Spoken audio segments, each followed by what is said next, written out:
Episode 14, Dance of the Skeletons. It seemed like a stroke of luck at the time, but it may not have been the best decision you have ever made.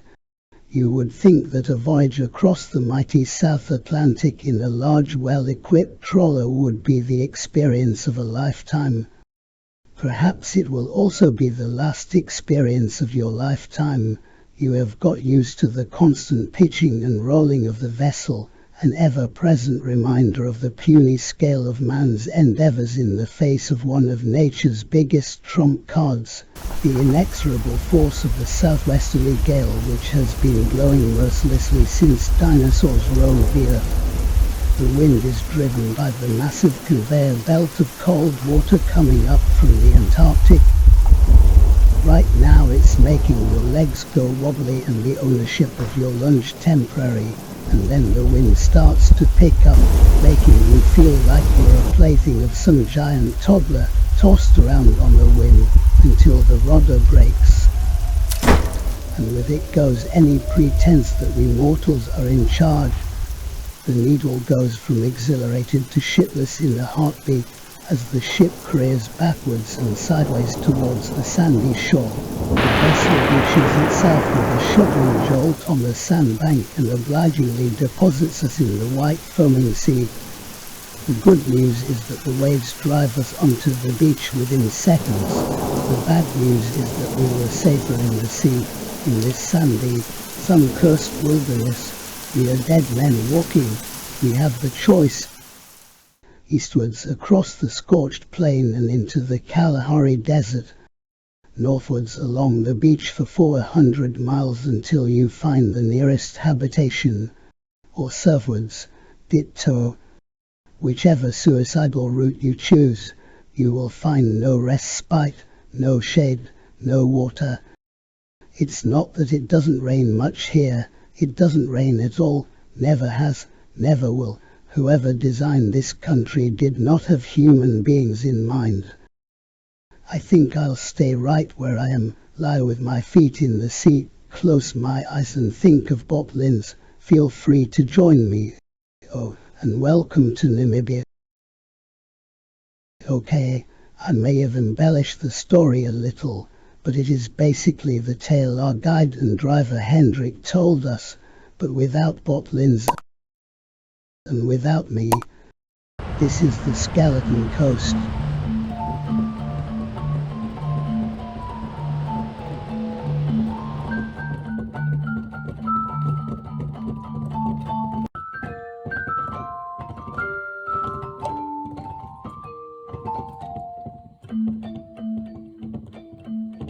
And the rotting carcasses of ships are proof that many tragedies have taken place here. I suspect it would be easy enough to uncover white bleached bones by the score, but mine will not be amongst them. Apparently, I still need my skeleton, but I'll be damned if I can remember what for. So, apart from a propensity for murdering hapless sailors, what is this alien landscape good for? There is no Saharan-style flowering of the desert following a rare cloudburst. The surprise answer is the fauna, not the flora, of course. The only successful survivor is the wizened welwitschia tree, and that can hardly be called a tree at all, with all its trunk buried in the dirt, the only sign of its existence being a dry circle of leaves. But desiccated 1,000-year-old trees buried in desert rock and sand are not exactly riveting, except perhaps to vacationing Martians. You might assume the picture would be a similarly impoverished one for the animals inhabiting this huge arid space, but it's teeming with weird critters. Let's just keep an eye out for 3 of them. The first isn't hard to spot if you have brought yourself down to its level.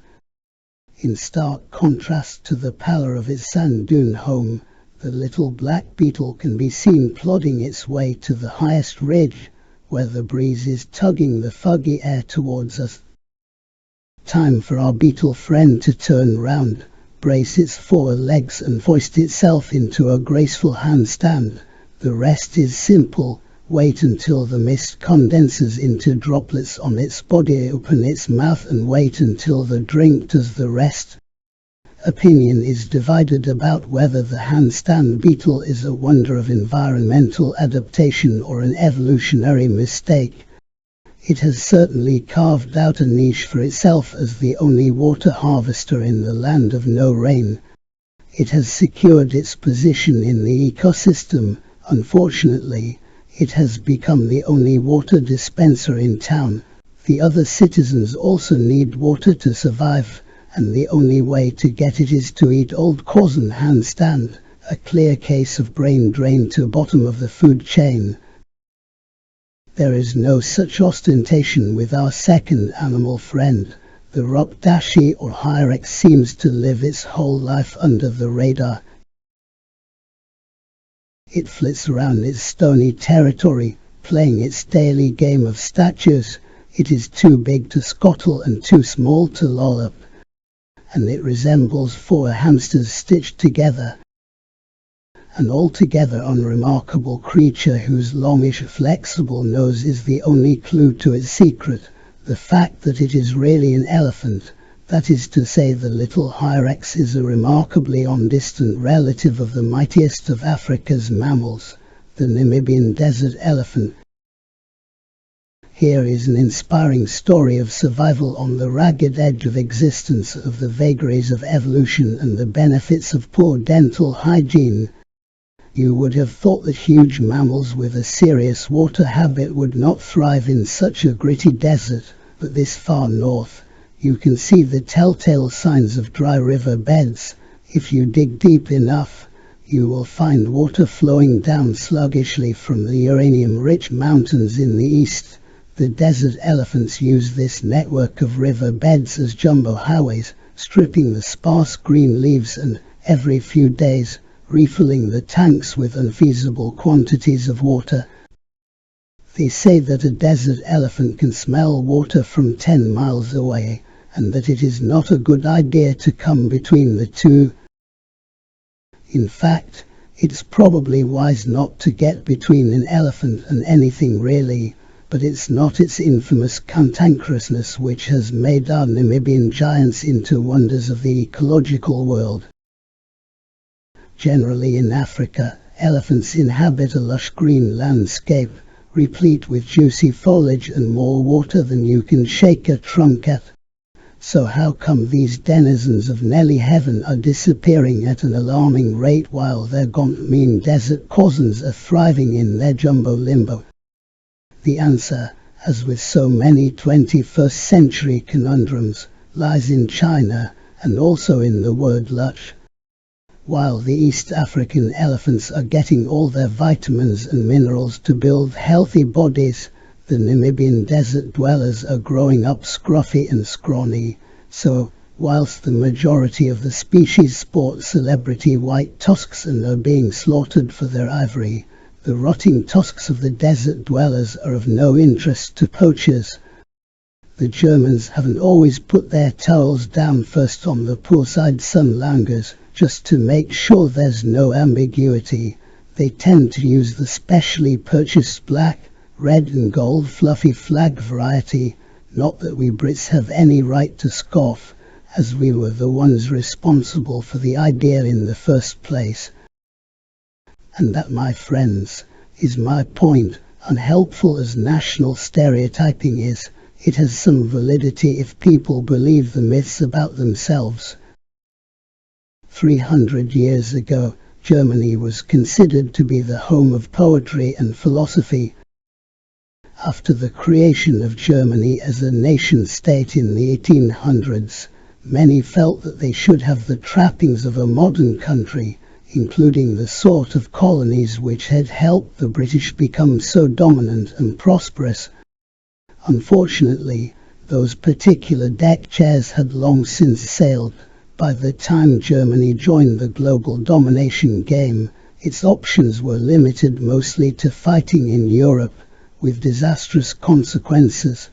World War I was not as worldwide as its name suggests, but maybe its impact would have been less if there had been more colonies like Namibia, somewhere where Germany could strut its faintly ridiculous stuff, marching in absurd pointy helmets and thick sweaty uniforms through the searing African heat to the beat of a Dusseldorf brass band, the umpal on which the sun never set.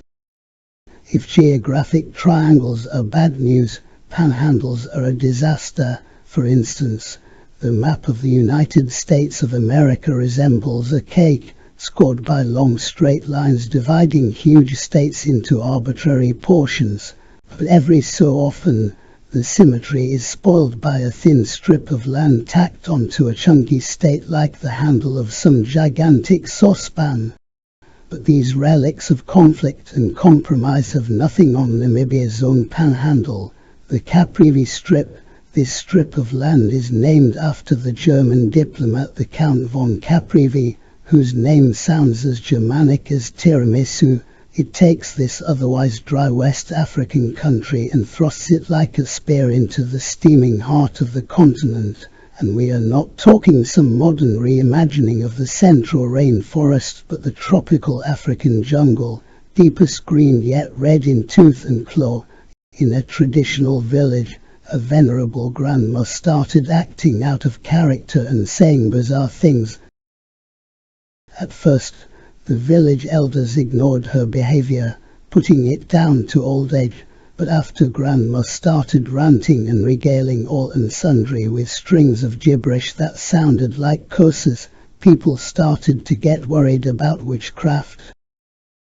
So they built her a little hut outside the village, and, because she had a tendency to wander, like so many others with Alzheimer's, they tied her in so that she could only go a couple of feet from the hut. Someone would bring her food every day and check that she was all right. I knew that this story was true because I used to work occasionally with a charity called HelpAge International, who authenticated it for use in a report I helped write. The shocking part for me was doing the references for this case study. It came from this century and from Namibia. I suppose there are some aspects of diversity that nobody wants.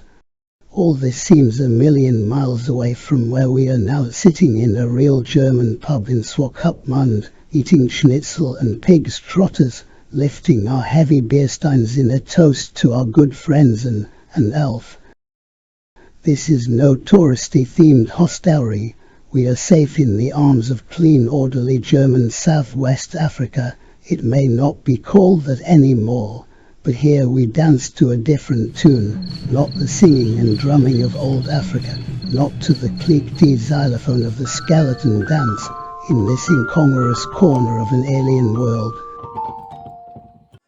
Drinking songs and crass sentimentality drench the air, and for a few unguarded minutes, it is hard not to be glad the Germans managed to get their towels down just in time.